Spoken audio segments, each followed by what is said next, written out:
Hello 7th and 8th graders. This is Skill Builder 4 and today we're going to continue working on the Michael Allen warm-ups.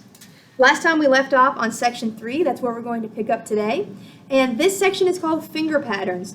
Throughout numbers 7, 8, 9, and 10, you can see they all look very similar to each other. In fact, if you left out looking at the key signature, which is the important part, they all look the same. But for each one of those exercises, the key signature changes, which is going to change the notes you have to play, and in turn is going to change the pattern that your fingers go in on that string. These all take place on the D string, although cello and bass you may need to pop over to your neighbor string. And if you're a violin or viola player, they actually have names for these finger patterns. Cello and bass, you just play the notes that they say, they don't give names to the patterns. But we'll start with number 7. If you're a violin or a viola, we call this a 3/4 finger pattern, and I'll show you why in a minute. But you can see everyone in the key signature, we have 3 sharps, F sharp, C sharp, and G sharp.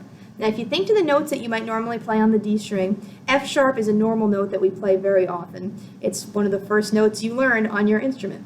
G sharp is a little bit out of the ordinary though, and so if you're a violin or a viola, a G sharp is a stretched 3rd finger. If you're a cello, G sharp is an extended 4th finger, you have to stretch your 4th finger.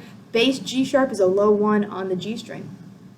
And if you look at these notes, if you're a violin or a viola, you are going to play open D, 1 finger E, space to 2 F sharp, space to 3 G sharp, and then 4 finger A. And hopefully now you can see why they call it a 3/4 finger pattern, because your fingers are in this pattern, your 3rd and 4th finger are touching.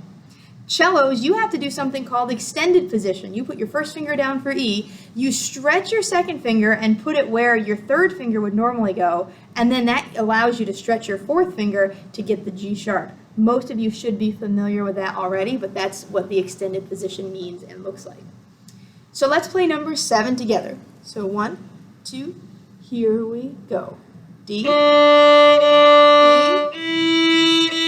F sharp, G sharp, A.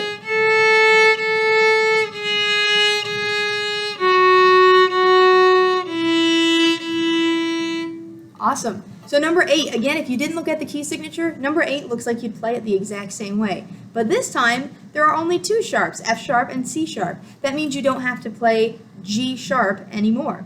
And so if you look through this, this actually is a key that we play in a lot. This one should be the easiest of all of the finger patterns. Number 8 for violins and violas, you're going to have D, E, F sharp, G, A. You can see we call this the 2/3 finger pattern because your 2nd and 3rd finger are close. And cello and bass, this is the way you would play a D major scale. So this is should not be anything challenging for anyone. Let's play number 8. So ready? Here we go. D, E, F sharp, G,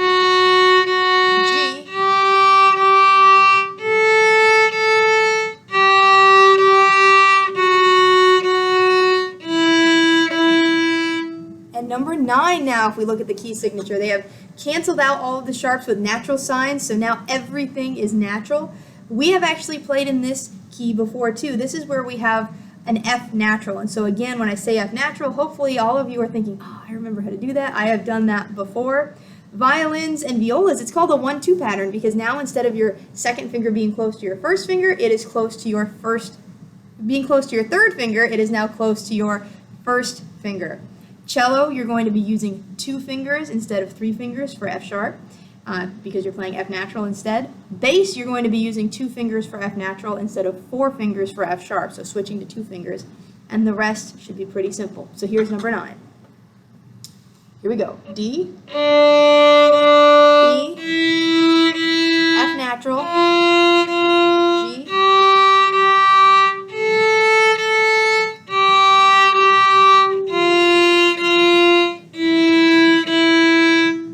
Number 10. Number 10 is probably the most challenging of all of them.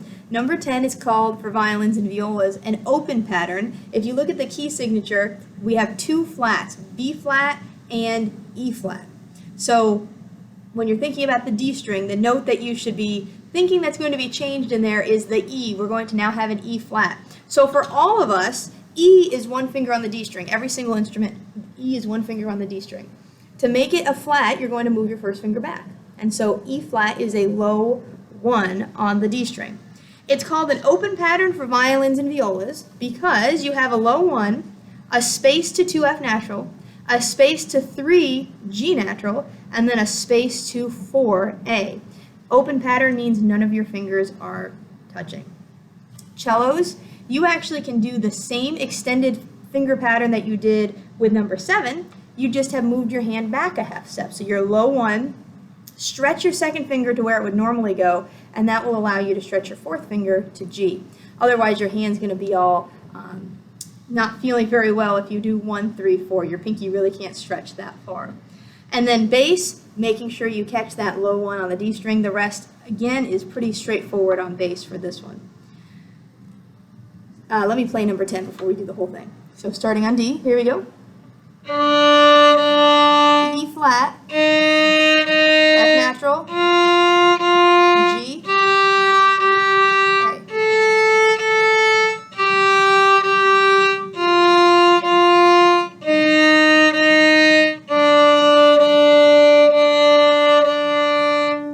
So you can see how each one of those exercises sounds different even though the notes look the same. The key signature is changing, which means the notes that you have to play are changing.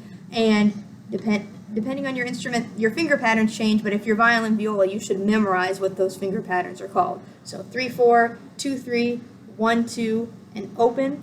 Cellos, you have that fancy extended pattern too, and that happens quite a bit, so that's a good thing to know. When I say extended pattern, that I mean 1, put your 2 where your 3 would normally go, and then put your 4 a whole step above your second finger. So I'm going to play through all of these. This is section 3 finger patterns, numbers 7 through 10. 1, 2, 3, 4. G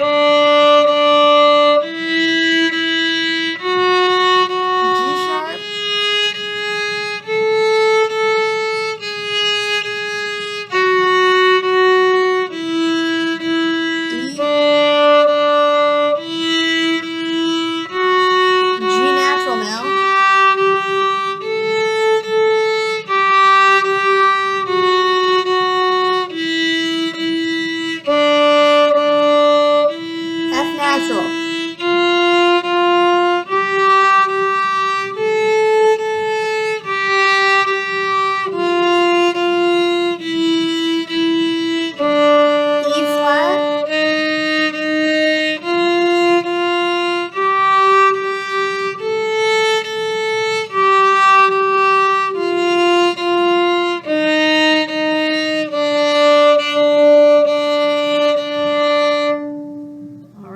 And after you've learned these, you now know how to play basically every note you could ever be asked to play on the D string. And like I said, those finger patterns, especially for violin and viola, are going to come in handy with some things we are going to be doing later this year. So go ahead and flip. We're only going to do part of the next section, but I wanted to at least get into it a little bit because the next section is long, so it probably would take us two times anyway to get through everything. So section 4 is called Stylistic Bowings. These are different things that you're going to do with your bow depending on what the music is asking you to do. So different symbols or markings will indicate different things you need to do with your right hand with your bow. And number 11, it says in parentheses that is something called spiccato. You've probably learned before that when there's dots under notes, that makes the notes staccato, and we have played staccato, and actually that's number 12. We're getting there in a minute. But spiccato is a specific type of staccato. Say that 10 times fast. And it's something that string players do, a technique that we do in certain times of the music when it's indicated. So normally you only do spiccato when the notes are very fast. So this is going to be a fast exercise, number 11. And spiccato is a type of staccato, a type of short note, but you actually play with your bow off the string. Your bow doesn't stay on the string all the time. When I do spiccato, I'm going to be all the way down in the lower half of my bow, and I'm basically going to brush my bow against the string almost like I'm making a U. So just part of my bow hits the string at a certain time, okay? It's going to look like this.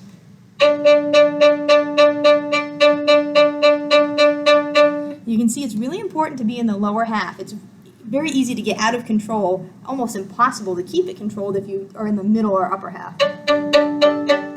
Right, that doesn't sound good. We want to be in the lower half, beautiful bow hold, and making that U pattern on the string.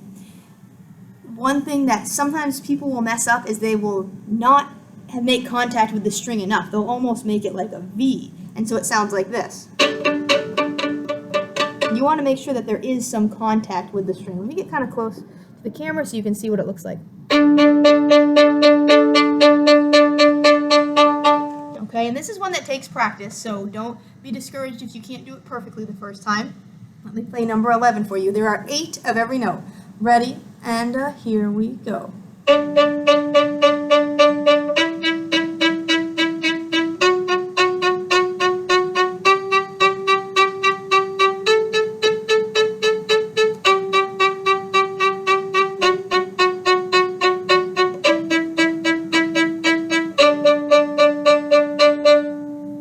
So that is spiccato. Moving on to staccato, number 12. And by the way, you might be thinking, how do I know if it's spiccato or staccato? For now, I will always tell you. And as you get a little bit more advanced in your playing, you eventually might be able to figure that out on your own. But for right now, I will always tell you, hey, this is spiccato, you're off the string, or this is staccato, you are on the string. So for number 12, you can see these are all staccato, and they're what we call hooked bowing, where you do multiple staccato notes in a row in the same bow direction. And so we have 8 quarter notes as a down bow. In staccato, we've learned this before, where you play, you move your bow, and then you stop it, right? It's a short note that you stop in between, and there's a space between the next note. I sometimes call that the 3 S's. It's short, you stop the bow, and there's a space. We're going to do that with this, and we have to see if we can get 8 notes in one bow direction, like this.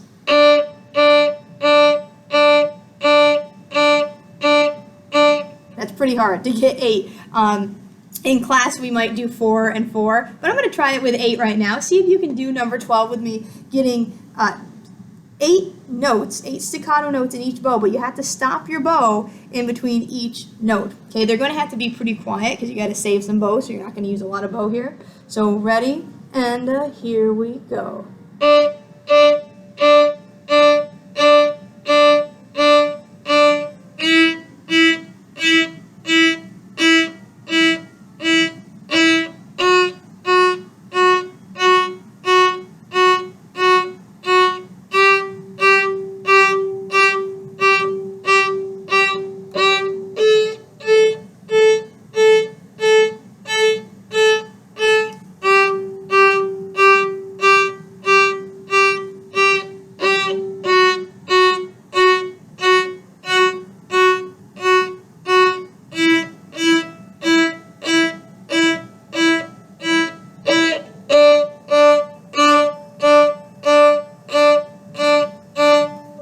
And if you're struggling with that, again, you can do 4.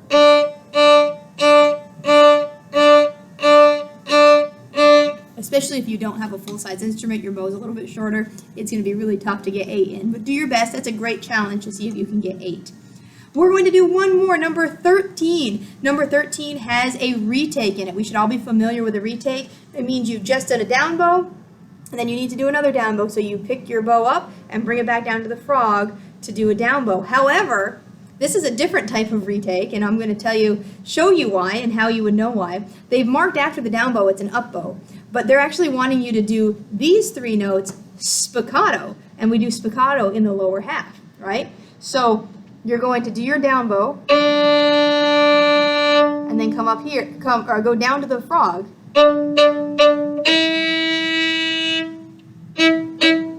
So because you need to be in the frog for that section, even though you've just done a down bow, you can't do spiccato at the tip. So you need to do a retake, but it's a retake to do an up bow at the frog. Hopefully that makes sense. But it's another example of a time that you would have to do a retake. So 1, 2, here we go.